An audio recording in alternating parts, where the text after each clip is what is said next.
Hi guys, welcome back to our YouTube channel. So in this video tutorial, I'm going to show you how to fix Excel cannot open the file.xlsx because the file format or file extension is not valid. So the first thing that you'll need to do is to right click on the file and click on the properties and then click on the security.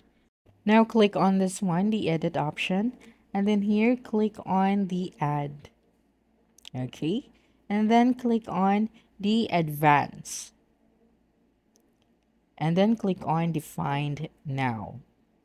So here just type out everyone and then click on it and then click on OK. So here just checked all of the boxes here except for the last one and then click on apply. And then click on OK. Okay, that's right. Now click on OK, and when you open the file, as you can see, when we open the file, the error is no longer there.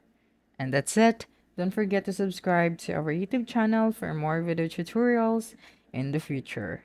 Bye!